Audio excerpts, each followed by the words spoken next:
युद्ध के बीच रूस की अमेरिका को बड़ी धमकी, बेहद अहम खबर। अमेरिका पुतिन को नहीं जानता है, रूस ने कहा। अमेरिका अभी तक पुतिन को समझ ही नहीं पाया। पुतिन को कम आंका जा रहा है अमेरिका की तरफ से। रूस ने कहा अभी तक आपने शायद हल्के में लिया हुआ है, पुतिन को आप अभी तक समझ नहीं पाए हैं। यह बात क्या कहती है? क्या पुतिन अपनी कोई एक जेस्चरिंग पोस्चरिंग कर रहे थे, उससे एक संदेश देने की कोशिश कर रहे थे और चाहते थे ये खास तरह का रिएक्शन उसके बदले में अमेरिका की तरफ से देखने को मिले? लेकिन क्या क्या क्या ऐसा नहीं हो पाया?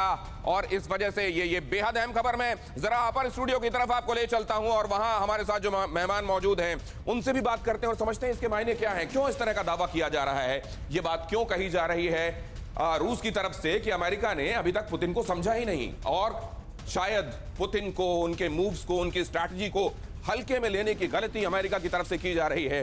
क्या ये एक थ्रेट है? ये समझने की कोशिश मैं करूंगा। बहुत स्वागत है सर आपका। सिंह सर, कर्नल सिंह यहां हमारे साथ जुड़ रहे हैं और ये इस बात को आप किस तरीके से देखते हैं सर? क्या ये एक तरीके की धमकी है कि अभी तक आप समझे ही नहीं पुतिन क्या है? देखिए, बहुत दिनों से ये बात चल रही है कि पुतिन क्या चाहते हैं किसी को मालूम नहीं है, उसका सही आकलन नहीं कर पाए हैं लोग। क्या अमेरिका नहीं समझ पा रहा है? ये कह रहे हैं कि आप हल्के में ले रहे हैं, आप समझते नहीं है पुतिन क्या चीज है। देखिए, हल्के में अमेरिका बिल्कुल नहीं ले रहा है। उसने देखिए सब तरह की जो अपनी वो करना था, उसने प्रिकॉशन लेने थे, वो ले रहा है और देशों के साथ किस तरह से वो इकट्ठा कर रहा है सभी वेस्ट को और अन्य देशों में भी। अभी देखिए भारत में क्या हो रहा है, कितने देशों के राजनयिक हमारे यहाँ आ चुके हैं। सबसे पहले अभी बोथ रशिया एंड यूके के भी फॉरेन मिनिस्टर आने थे, वो आए। उससे पहले फ्रांस, ऑस्ट्रेलियन प्राइम मिनिस्टर ने हमसे बातचीत की मोदी साहब से, यमन, यूएई और सभी बहुत सारे देशों को इकट्ठा कर रहे हैं। इसका मकसद है इंडिया को थोड़ा नज किया जाए कि वो रूस की तरफ खड़ा ना हो, उसका साथ न दे और थोड़ा सा वेस्टर्न जो एजेंडा है उसको मान जाए। ये उसका भी जी। कर्नल एमके सिंह का ये महत्वपूर्ण एनालिसिस आपने सुना। अभी एक अहम खबर आपको दिखाता हूं और उसके बाद फिर इसको इंटरप्रेट करते हैं अपने मेहमानों की निगाहों से। ये अहम खबर देखिए आपके सामने स्क्रीन पर रही। रूस बेलारूस सीमा पर यूक्रेन की लगातार निगाहें। रूस और बेलारूस की सीमा पर, रूस बेलारूस सीमा को बंद कराने की कोशिश चल रही है। यूक्रेन के राजदूत ने पोलैंड और बाल्टिक देशों से बात की है। यूक्रेन की पोलैंड, लातविया, लिथुआनिया, एस्टोनिया से अपील। रूस और बेलारूस सीमा पर यूक्रेन की निगाहें। रूस और बेलारूस सीमा को बंद कराने की कोशिश में जुटा हुआ है यूक्रेन। और इसकी वजह क्या है? जनरल सुधाकर भी हमारे साथ यहां मौजूद हैं, उनसे मैं ये बात समझूंगा। और उससे पहले जरा सर आप आ जाइए, मैं दोनों ही गेस्ट से अपनी अपील करूंगा कि आप इस तरफ आ जाएं और जरा मैं ये इंपॉर्टेंट खबर अपने दर्शकों के साथ बांटूं।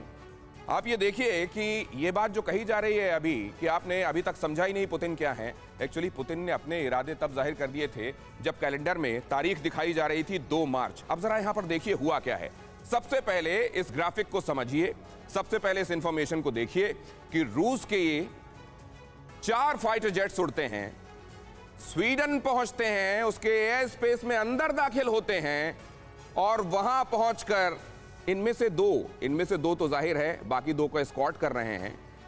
सुखोई 27 2 और सुखोई 24 2, ये इनकी कुल तादाद थी। सुखोई 27 एस्कॉर्ट कर रहा था, जबकि सुखोई 24 जो दोनों उड़ रहे थे उनमें दोनों में न्यूक्लियर वॉर हेड्स ले जाए गए थे। और वो स्वीडन के लिए क्लियर कट चैलेंज था कि अगर तुमने नेटो ज्वाइन करने की ख्वाहिश दिखाई, क्योंकि आपको यह मालूम है कि नॉर्वे में अभी ड्रिल चल रही है, स्वीडन और फिनलैंड हिस्सा नहीं होने के बावजूद नेटो का हिस्सा नहीं है वो, लेकिन वहां पर ड्रिल में वो भी हिस्सा ले रहे हैं, नेटो के ड्रिल में। और यहां पर देखिए ये बात शायद पहले से पुतिन को मालूम थी और इसीलिए ये संदेशा देने के लिए ये सुखोई भेजे गए थे जिनमें न्यूक्लियर वॉर हेड्स भी थे।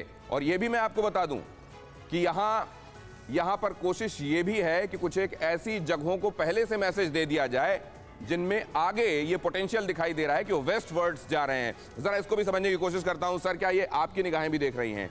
क्या ये ऐसा ही हो रहा था और यही संदेश देने के लिए ये सुखोई भेजे गए थे? बिल्कुल दिनेश, बिल्कुल सही चीज़ आप बता रहे हैं। मेरे अंदाज से ये चीज़ होते रहेंगे आने वाले समय में। और सबसे बड़ी बात है कि जो भी उनका डिफरेंस ऑफ ओपिनियन था अभी तक, नाटो कंट्रीज पर्टिकुलरली, मेरे अंदाज से ये जो यूक्रेन के जो कॉन्फ्लिक्ट है, इसके वजह से ये सब एकजुट हो गए हैं। अमेरिका के साथ दे हैड फॉलन अपार्ट। अभी ये जो कारण उनका एक मिल गया है, साथ में मिलके कदम कदम आगे बढ़ा के जा रहे हैं, नंबर एक। नंबर दो, आने वाले समय में चंद एक देश हैं, जैसे कि मान लीजिए आप यूक्रेन है, एक जॉर्जिया है, एक बोस्निया हर्ज़ेगोविना। स्पेसिफिकली जो आइलैंड है जिसके ऊपर ये मंडरा कर गए, गॉटलैंड, इसका क्या स्ट्रैटेजिक इंपॉर्टेंस है सर? ये स्पेसिफिकली यहाँ क्यों मंडरा कर गए? This Colonel MK, you can throw some light on this. देखिए, ये मेरे ख्याल से, मेरे को पूरा इसके बारे में नहीं मालूम है, इस आइलैंड के बारे में पर्टिकुलरली, बट ये और इसको लेकर ज़ेलेंस्की ने पहले ये कहा था कि गॉटलैंड पर शायद कब्जे की नियत रखी जा रही है, और इसके पीछे वजह ये शायद कि बाल्टिक कंट्रीज से अलग करके वो उसको जगह को सील कर दिया। यही हो सकता है, यही हो सकता है, करेक्ट। और अभी आप देखिए उन्होंने क्या किया, ज़ेलेंस्की ने एक एक्शन लिया है कल। उन्होंने मोरक्को और जॉर्जिया के एम्बेसडर्स को वापस बुला लिया है, और भी उन्होंने धमकी दी है अपने सारे एम्बेसडर, सारे अपने एम्बेसीज को, कि अगर उन्होंने वर्ल्ड ओपिनियन हमारी तरफ नहीं किया या फिर उसमें एक्शन नहीं लिया तो फिर बाकियों के ऊपर भी ये भारी पड़ेंगे। उसके अलावा कल यूएन में जो रेजोल्यूशन पास हुआ, 140 देशों ने उसमें पार्टिसिपेट किया, उसमें केवल 5 देश रशिया के साथ है, रशिया को छोड़ के 4 देश।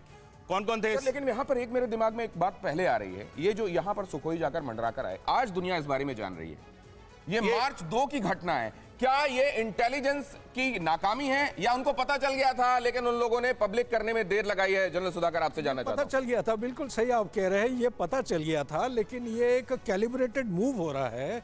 इंफॉर्मेशन वॉरफेयर एक बड़ी तादाद में, बड़ी अच्छी तरह रूप दे के, रंग दे के ये इसको डिस्क्लोज कर रहे हैं ताकि मैक्सिमम माइलेज इससे हासिल कर सकते हैं। ये मेरा विचार है। मैक्सिमम माइलेज हासिल किया जाए, वो खबरें जो भारी पड़ती हुई दिखाएंगी पूरी दुनिया में रूस को, यूक्रेन पर, नेटो के जेस्चर्स पर, पोस्चरिंग पर, उसको दबाया जाए, छिपाया जाए और रूस को कमजोर दिखाया जाए। इंफॉर्मेशन वॉरफेयर के चलते ऐसा किया गया। यह अहम खबर देखिए, कल से बाल्टिक एयर स्पेस में तैनात होंगे 4 देशों के फाइटर्स। 4 देशों के फाइटर्स बाल्टिक कंट्रीज में, बाल्टिक की सुरक्षा में 8 F-18। चेक रिपब्लिक भी 5 सैप ग्रिपेन फाइटर्स तैनात करेगा। फ्रांस के 5 मिराज 5F फाइटर्स भी तैनात होंगे। आप देखिए थ्रेट परसेप्शन कितना ज्यादा बढ़ गया है बाल्टिक कंट्रीज पर, बाल्टिक देशों पर। रूस की नजर से पश्चिमी देश अलर्ट हो गए हैं। अब इस खबर को उस खबर से जोड़कर देखिए जो अभी इसके पहले हमने आपको दिखाया।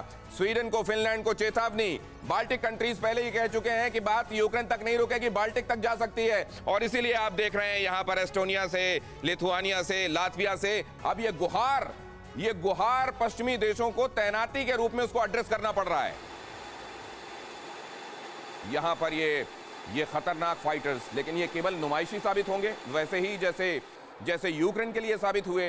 ये केवल यहां पर केवल दिखावटी साबित होंगे या फिर इनकी उससे ज्यादा, उससे अलग भी कुछ उसका सिग्निफिकेंस है। कैप्टन श्याम, मैं जरा इसमें आपकी टिप्पणी भी चाहता हूं। ये जो तैनाती है, जो डिप्लॉयमेंट हो रहा है, इससे बाल्टिक सुरक्षित हो जाएंगे? देखिए, ये बाल्टिक सी नॉर्थ में और उसके ऊपर इसके साथ चोक पॉइंट के जरिए ये इनका अटलांटिक ओशन में जाना, और साउथ में इनका जो ब्लॉकेट करके इन्होंने मारियापोल को कब्जा में लेने की कोशिश की है। ये हमारा जो सी ऑफ अजॉब है और ब्लैक सी और टर्की के रास्ते मेडिटेरियन एंड इंडियन ओशन तक आने का रास्ता, इसे एक बहुत बड़े माहौल में समझना होगा। ये जो हमारे बाल्टिक कंट्रीज हैं, यहां से इनका समुद्री रास्ता खुलता है रशिया का, जो अटलांटिक ओशन में जाता है। तो एक तरह से कहा जाता है कि रशिया जो है लैंडलॉक कंट्री है। बड़ा अजीब सी बात है, क्योंकि चारों तरफ बर्फ से घिरा रहता है ये, और इनके सबमरीन्स, इनके शिप्स कभी कभी यहां से निकलते हैं। तो ये एरिया जो है निकलने का बाल्टिक सी से, ये अटलांटिक में जाने के लिए इनके सबमरीन्स, इनके शिप्स को जाना पड़ता है। कोई भी आइलैंड अगर कैप्चर हुआ, कोई भी अगर इनकी स्ट्रैटेजिक इंपॉर्टेंस की जगह कैप्चर हुई, तो इनके लिए फायदेमंद होगा। इसलिए ये सब, तो मतलब आप ये कह रहे हैं कि बाल्टिक का केवल ये डर नहीं है, वो नेटो वाला डर नहीं, इसके साथ साथ ये भी है कि अपनी खुद की जो लंबी कोस्ट लाइन है रूस की, वो एक्चुअली ज्यादातर बर्फ से ढके होने की वजह से और बड़े और सुरक्षित बंदरगाह नहीं होने की वजह से वो इफेक्टिव नहीं होती है। इस वजह से भी इसका स्ट्रेटेजिक इंपॉर्टेंस है। परवाह देश की, सोमवार से शुक्रवार रात 10 बजे TV9 भारतवर्ष पर।